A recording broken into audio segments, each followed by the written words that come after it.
My name's Kate. I'm the ICS Digital Programme Director in Suffolk and North East Essex, and I'm really proud to be able to launch our annual digital report. So I'm so proud of the work we've done on digital. During the pandemic, we've had the highest use of the shared care record in the country, and that's fantastic because that's all about patient safety and quality. Roughly 80%, maybe more, of people have really benefited from the digital offers, the digital revolution over the last 2 years since the beginning of the pandemic, which of course accelerated that whole transformation program. Yeah, the last 2 years has dramatically changed life for all of us, and a lot of that has really been enabled by digital technology. So now we all take it for granted that a lot of us can work from anywhere, and that has allowed us to collaborate maybe with people that we wouldn't necessarily think of collaborating with before. Who would ever have imagined the pace and extent of change we have all seen? The level of adoption in using different tools and applications to mobilise new ways of working, and the acceleration of remote care and connected data to provide more person-focused health and care services. We have achieved in 2 years something that you might traditionally aim to in maybe 5 or 6. If we can apply that learning, that collaboration, that trust as we move forward. COVID, really interesting time for the working community. That's in the voluntary sector and across all sectors. I think one of the key things that we learned during that time period was we don't all need to be in the office. I think technology, digital tools have advanced considerably. They've enabled us to give people the ability to be able to work from wherever they want. And there's just really huge advantages of that. People feeling much more empowered within their work. 2 years ago, we had ambitions to connect services and people through the enablement of technology, and the COVID years have seen us realise many of those ambitions within a fraction of the time, for the benefit of all people involved in the arena of health and care. I'm so proud of how far we've come over the last few years, working together particularly to improve digitisation, to connect what we can and to enable people, our staff, our patients and our citizens and their family to be able to connect to one another. I've worked in this field, in this area for more than 20 years, and the pace of change over the last 2-3 years has really been down to the firm foundations that we set working in partnership together. The other thing is that I think we're looking for different models of care and how we can innovate to deliver services in a quicker manner and one that is supports our patients better. As the ICS Digital Programme Director, it's really important to me that we remember that it's the people that make the difference to this, not the technology. I hope we build and strengthen the relationships that we've found across our colleagues throughout this challenging time.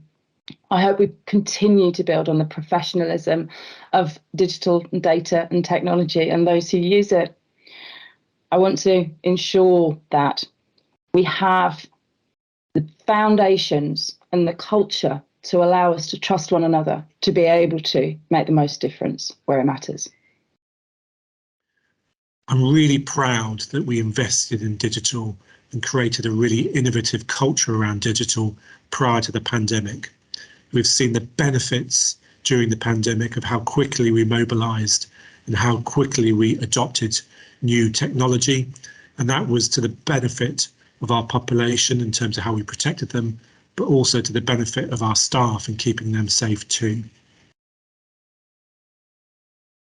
So over the past 3 years, we, Healthwatch Suffolk, have been working really closely with the digital transformation team from the ICS.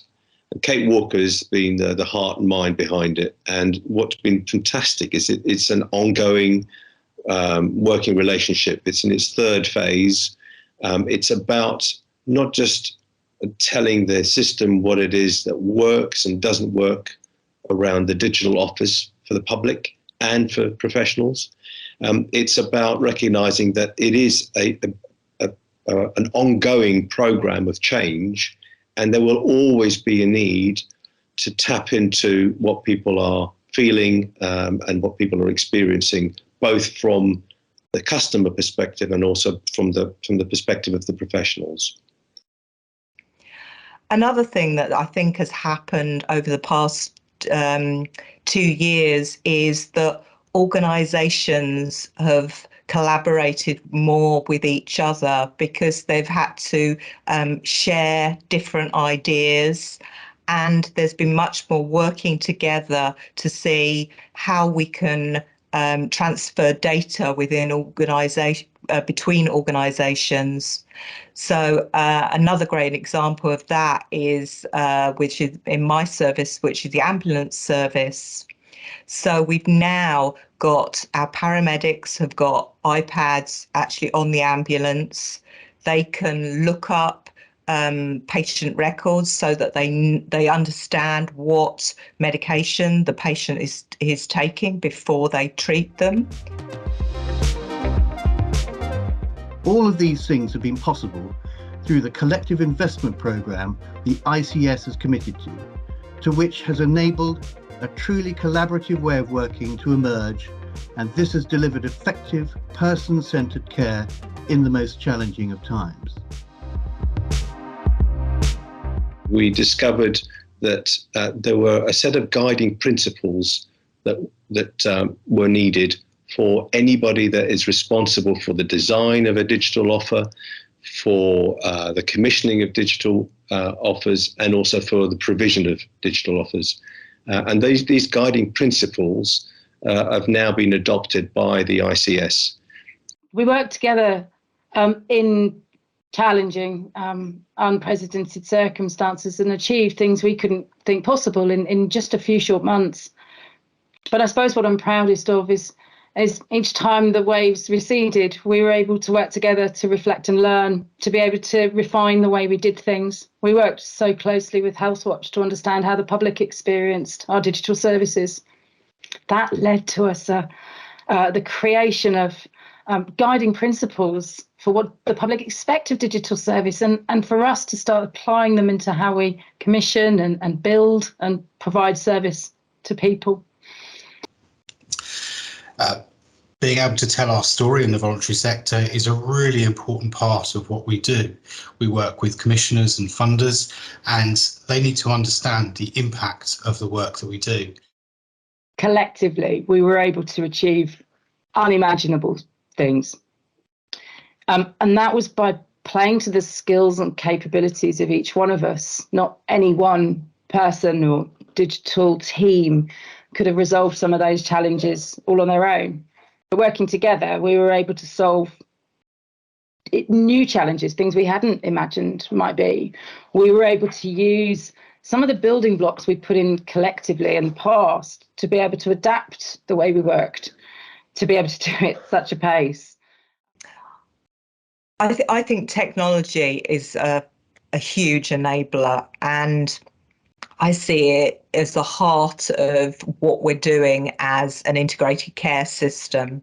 So the whole idea of the integrated care system is that we get the NHS, we get the care system, we get voluntary organisations all able to work together to support and to deliver services for our communities. The digital community put aside all differences to trust one another, to work together, and it showed the power of collaboration. Collaboration has to happen at so many levels to be able to serve the people and population of our communities, of our places. From the digital transformation underway, we have to co-produce with the public and with professionals. There's no other way.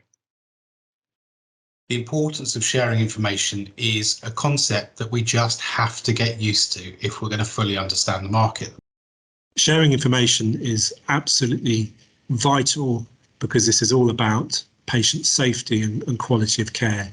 If we fall down in sharing information, we'll fall down in terms of the quality of care we offer. So sharing information is vitally important. And so technology is at the heart of that, because we don't want our patients to be having to give the same information again and again. We want to have it so that these organisations can share data so that patients don't fall between organisations, that they're working together to support our patients. We simply must share data to make better informed decisions together. I think the most person-centred thing we've done is the way we've transformed the relationship and the use of technology in primary care. We know that 80% of patient contact is in primary care, and the way that the model of care has changed with the use of digital has been incredible, and I think that really sets us up well for the future. So at times during COVID, during the pandemic, people who were shielding really benefited from being able to access digital services for their health and care needs. So I think over the next few years, it's going to be getting things like integrated care records sorted so that all those organisations can support the patients. We need to be looking at all sorts of different ways that patients can access the services. We've started to see the difference through remote monitoring and enabling people to be able to leave hospitals sooner than maybe they might, so that they can be at home with their families and be remotely monitored and supported by a team. That's a new way of working.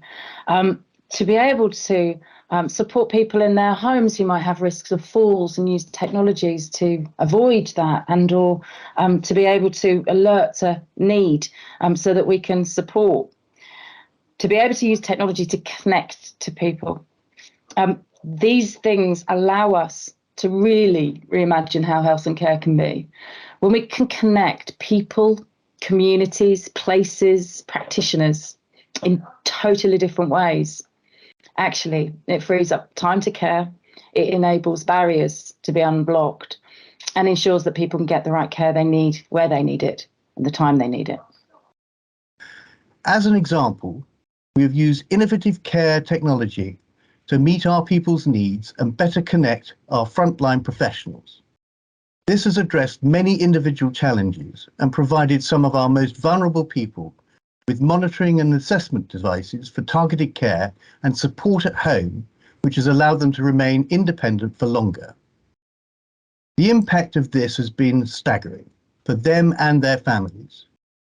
And so we've really focused on how we can make technology and the options around digital an option for first, but not digital only. It's really important that we free up capacity of our stretched workforce to be able to focus on people who really need to see us face to face. So I think the adoption of technology will be pervasive as we progress, and we will actively, I feel, target those inequalities that starts to open up. And so we can break down those barriers and free up as much capacity as we can, both in our buildings and our hospitals and for our staff to care.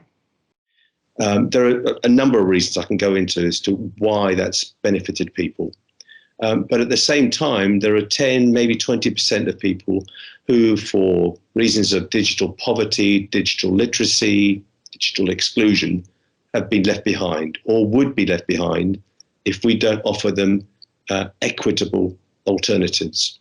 So I think that there's, lots of pros, but there are some cons within the different ways of doing things. And I think the main thing around that is making sure we keep the human part of it, and making sure that we're dealing with people in the way that they want to be dealt with. So if there's someone who doesn't understand the technology. We need to have alternative ways for those people to access the services, and also we need to bring those teams together face to face of staff members. You know, more than 8 in 10 people have benefited hugely from what's developed over the last couple of years. We also know that there are people that, or the inequalities, the gap in inequalities has also broadened. So these principles are about safeguarding against something like that happening. As obviously we say, you know, it's digital first, not digital only, and one size does not fit all. But how we can start to create technologies to break some of those barriers, to be able to personalise care, is something that I see as the future of health and care.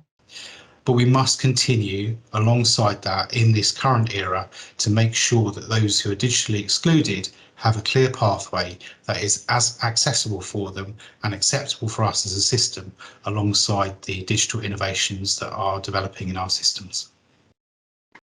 There are many definitions to co-production, but in this respect, I would say this: true digital transformation is about bringing together the people who use those options, those offers, and the professionals who design them, who commission them, who provide them, and together come to a point where as many people as possible benefit from those solutions, and those who don't use them, who can't use them, are given equitable alternatives.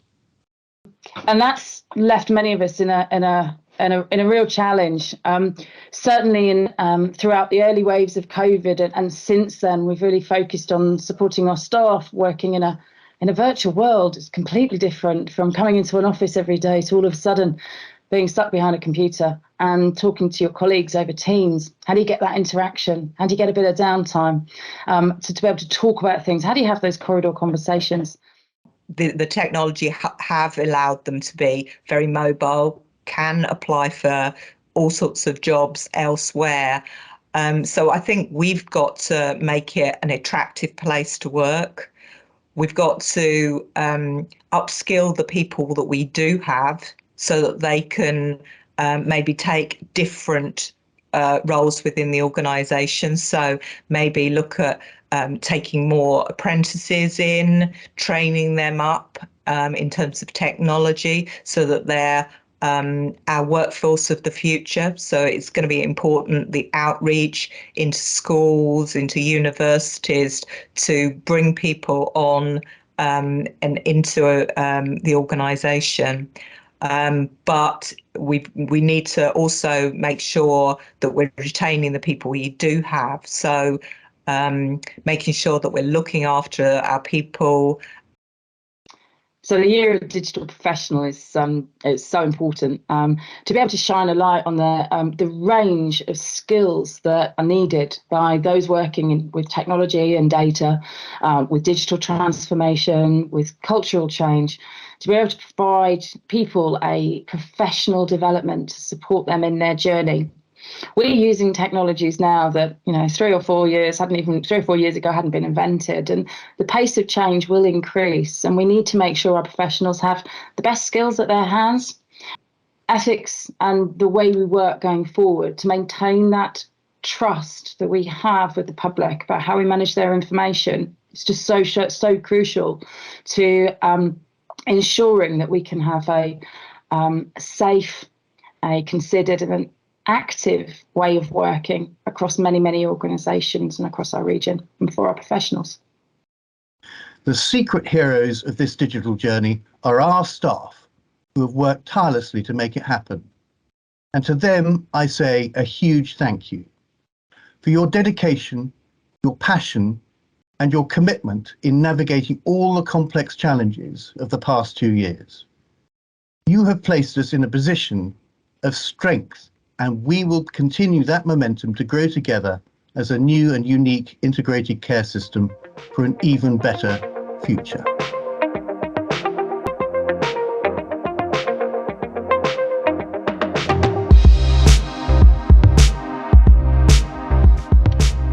suppose there's so many things to be proud of over the last couple of years, but mostly to me, it's the ethos that each and every one of us has brought to the table. The commitment to supporting the people, our staff, our citizens, our patients, and I really am proud that that ethos will continue into the future. We know that a quarter of all serious incidents are due to incomplete transfer of information. And so it's brilliant that in our system, we've made a great progress around sharing information and therefore reducing the risk to our communities. So I suppose so much of the learning from the last couple of years has now informed the refresh of our digital data and technology strategy. And of course, much of our focus is on recovery from the past 2 years, but recognising the pace of progress and the opportunities which we want to build upon. Digital capabilities will only continue to accelerate, and we must take stock of where we are. We need to make sure that we make the most of the legacy that's happened over the last couple of years, but also address some of the challenges that still remain. We will be focusing on investing in core digital technologies so all our staff have got resilient and flexible ways of working. We'll support our workforce. I hope to be able to thrive in a virtual and hybrid world. COVID, and that generally that's brought people together, that's created a more person-centered approach because of the way that we all work. We will create an environment where we can make the best use of the information to make better decisions in a more timely way. And I think the most important thing out of all of this is we will deliver these goals in a manner that continues to strengthen and maintain trust, to continue to address digital exclusion, to bring in and ensure safe and ethical practice, and at the forefront of person-centred care.